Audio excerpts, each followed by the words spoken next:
Eu já não sei nem mais como é que eu começo os vídeos aqui do canal, porque eu já perdi todos os cartuchos de início de vídeo. Como é que eu vou começar o vídeo de tal jogo? Assim. Como é que eu vou começar o vídeo daquele outro jogo? Dessa maneira.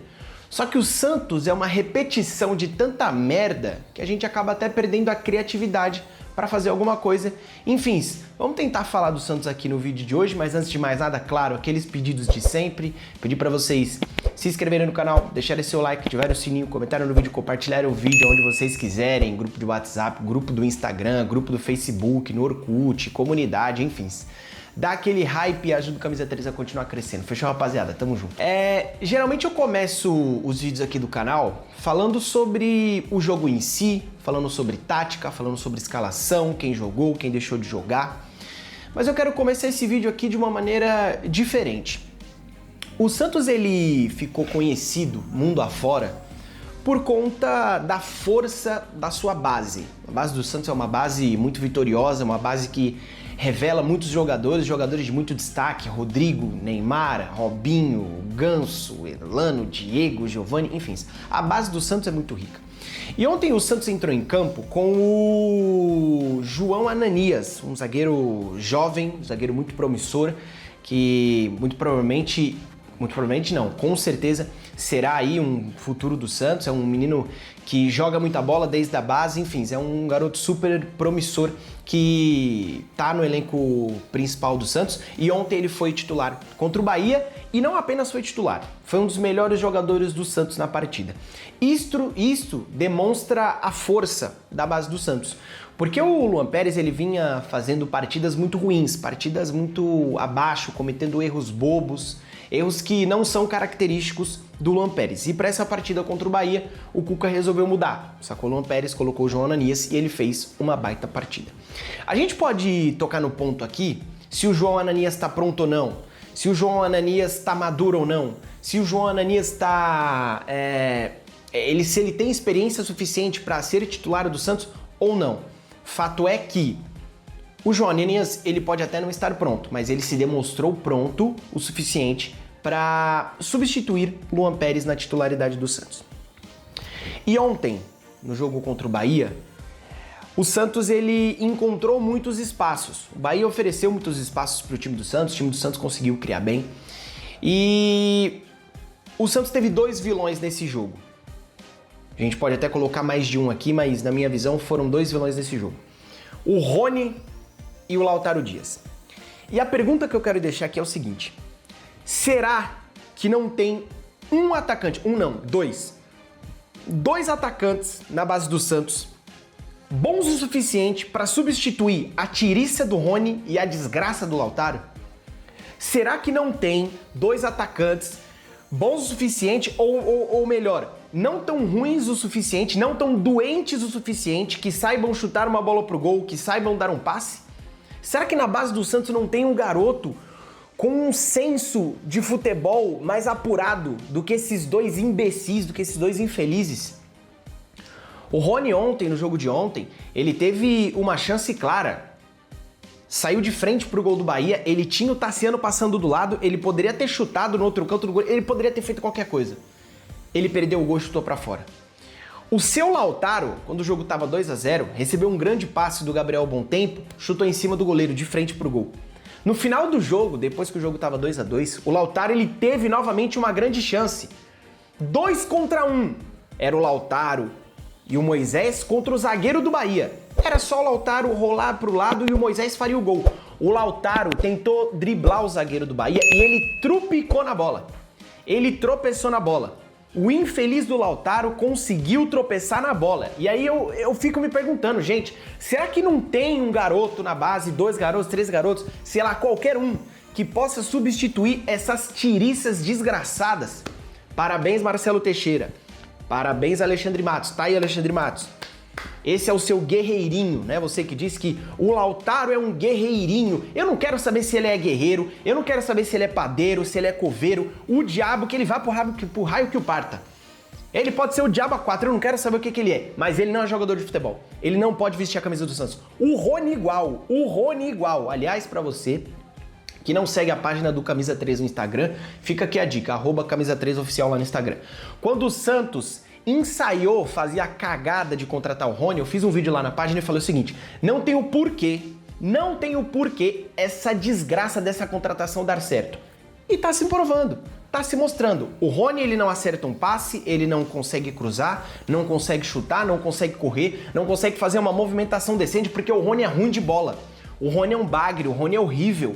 O Rony é o entulho da bola. E nada contra a pessoa desses jogadores aqui, tá?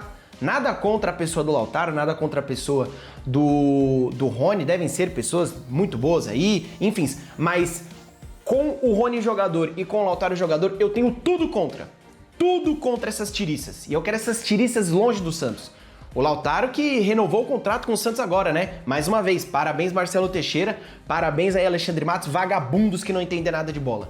Vagabundos que não entendem nada de bola. E mais uma vez, essa desgraça desse resultado do Santos contra o Bahia tá na conta de vocês, porque vocês trouxeram esses jogadores, esses caras horríveis pra vestir a camisa do Santos. Enfim, falar um pouco sobre o jogo agora, tentar me conter. Quem acompanha o canal sabe que eu não sou muito de fazer isso aqui, tá? Mas é porque às vezes cansa, bate no teto, enfim, a gente tem que desabafar. O Santos foi lá pra Bahia cheio de desfalque, sem o Neymar, sem o Gabigol, o Barreal, que seria titular, acabou sentindo antes da partida. E se eu chegasse pra qualquer santista antes do jogo e falasse assim, olha, vamos jogar desfalcados na Bahia, contra o Bahia, óbvio, você assina um empate? Com certeza o santista abraçaria esse empate. Só que, pelo jogo que o Santos fez, o 2-2 foi um péssimo resultado, O Cuca fez uma espécie de losango no meio de campo, trouxe o Schmidt pro time titular novamente, que não fez uma partida ruim, não comprometeu. Oliva de um lado, Bom Tempo do outro e o Roleiser um pouco mais à frente com o Rony.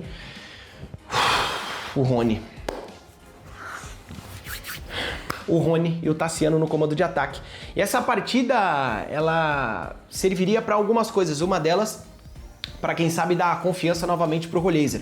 O Roleiser que ainda não estreou com a camisa do Santos, ainda não fez um grande jogo pra gente falar, putz, aquele foi o jogo do Roleiser. Aquele jogo o Roleiser botou no bolso, o Santos ganhou a partida. Poderia ter sido ontem se não fosse as várias circunstâncias que aconteceram. O Roleiser fez uma boa partida, fez 2 gols de pênalti.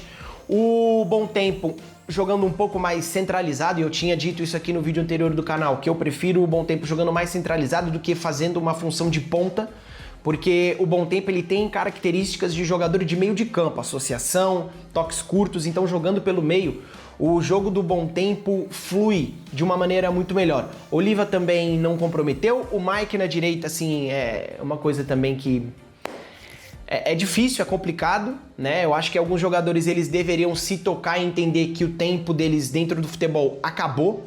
Só que ganhando R$1 milhão por mês fica difícil dizer que acabou, né? Caso do Mike, caso do Rafael, que os caras entram em campo achando que estão fazendo um favor pro Santos, mas parecem que antes do jogo eles comeram uma feijoada. Enfim, só que o Santos ele fez um bom primeiro tempo, um grande primeiro tempo, cedendo poucos espaços ao Bahia, aproveitando os espaços que o Bahia deu ao time do Santos. O Santos poderia ter saído do primeiro tempo ganhando fácil por 3-0, 3 ou 4-0, porque criou chances para isso. O Santos vai pro intervalo vencendo a partida, o Bahia extremamente pressionado, muito pressionado, o Rogério Ceni tá nas cordas no Bahia. O Santos poderia ter usado esse clima hostil dentro da Fonte Nova para tentar aumentar o placar e criou para isso. Se não fosse o Lautaro, né? Enfim. O Santos ainda conseguiu se sustentar, o Bahia veio para uma pressão no segundo tempo, o Santos obviamente apostou nos contra-ataques, o Cuca precisou substituir, precisou sacar o Tassiano e precisou sacar o Roleiser, que saíram exaustos, e o Tassiano, eu critico muito o Tassiano aqui, mas o Tassiano foi bem tanto sem a bola como com a bola. O Tassiano fez uma boa partida contra o Bahia. E aí, a partir das substituições, o Santos foi se bagunçando, o Santos foi se deteriorando dentro do campo. E o empate do Bahia ele veio muito rápido. Primeiro numa cobrança de falta do Juba que o Diógenes aceitou, foi com o braço de T-Rex. O Juba bateu a falta no canto do Diógenes e ele não pode nunca tomar o gol que ele tomou. Aliás, o Diógenes que até então não tinha tomado nenhum gol defendendo a meta do Santos. Obviamente jogou pouquíssimas partidas, mas não tinha sido vazado, foi vazado nesse jogo contra o Bahia.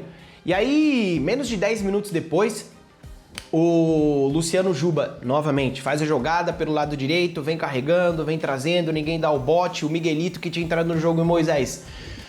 Uma preguiça para marcar, uma preguiça para dar o bote, uma preguiça para apertar. Luciano Juba vem carregando, dá no Pulga, o Pulga cruza, o William José antecipa o Lucas Veríssimo e mais uma vez o Lucas Veríssimo vai mal em uma jogada aérea. Foi assim contra o Fluminense, no empate do Fluminense no 2-2 e foi assim agora no empate do 2-2 contra o Bahia. O Bahia empata a partida e fica aquela partida maluca. Lá e cá, o Bahia procurando o terceiro gol, o Santos procurando se defender e procurando apostar nos contra-ataques. Vem a bendita chance do Lautaro, que o Lautaro acaba desperdiçando, e o jogo termina em 2-2. Como eu falei no início do vídeo, se você perguntasse pro Santista, você assina um resultado de empate na Bahia contra o Bahia, Santos todo desfalcado? Sim, o Santista assinaria. Só que dentro daquilo que foi a partida, o Santos poderia ter goleado o Bahia, vencido por 3, por 4, não aproveitou as chances, e esse é o reflexo do Santos. Jogadores que não são acostumados com decisão, jogadores que pipocam na hora H, jogadores que não conseguem sentir a partida, jogadores que não conseguem sentir a camisa do Santos. E o Lucas Musetti, no vídeo dele, falou uma coisa muito interessante. Esse elenco do Santos, esse time do Santos, ele não sabe ganhar partidas. Então, por exemplo, o Santos fez 2-0, os caras olharam um pro outro e falaram assim, putz, nós estamos ganhando a partida, Thiago. Ô Titi, nós tá ganhando de 2-0, o que a gente faz agora? A gente tá ganhando de 2-0, não estamos perdendo, não estamos empatando com o Recoleta. Estamos ganhando a partida, o que a gente vai fazer agora? E os caras ficaram perdidos dentro do campo. Acho que as substituições do Cuca também deram uma bagunçada no time, mas aí eu também não posso reclamar do Cuca, porque o elenco do Santos é uma grande porcaria, eu já falei isso aqui em outros vídeos. É um elenco curto, é um elenco sem profundidade, é um elenco sem qualidade, mas eu acho que o Cuca poderia ter feito coisa melhor, por exemplo, quando ele coloca o Lautaro na partida. E eu tô aqui com os relacionados do Santos, o Cuca poderia, por exemplo, ter colocado o Robinho Júnior na partida no lugar do Lautaro, mas é sempre naquela questão e a gente sempre vai esbarrar nisso. O atacante que recompõe, o atacante que corre, o atacante que volta. Cara, assim, o futebol, ele parece que tá deixando de ser um esporte de risco. E eu acho que o futebol ser um esporte de risco é o que torna ele muito mais apaixonante. Então, você, quando coloca um lateral que apoia as subidas, que vai te dar uma profundidade na parte ofensiva, você tem que colocar um atacante que volta para marcar para ser auxiliar. Quando você coloca um atacante de explosão, um atacante agudo, você tem que colocar um lateral que segura mais para não dar espaço. Então, as coisas elas vão se perdendo. Maldita hora, maldito seja quem inventou que o atacante tem que voltar para ajudar o lateral a marcar. Enfim, são as modernidades do futebol de hoje em dia. Então é isso, rapaziada. O Santos volta a campo na terça-feira contra o São Lourenço. Vamos ver o que o Santos vai arrumar lá na Argentina. Enfim. Mas para você que ficou até aqui, para você que curtiu o nosso conteúdo, peço para você se inscrever no canal, deixar o seu like, ativar o sininho, comentar no vídeo, dar aquele hype pra gente continuar falando de Santos, pra gente continuar levando o Santos adiante. Fechou, rapaziada? Tamo junto.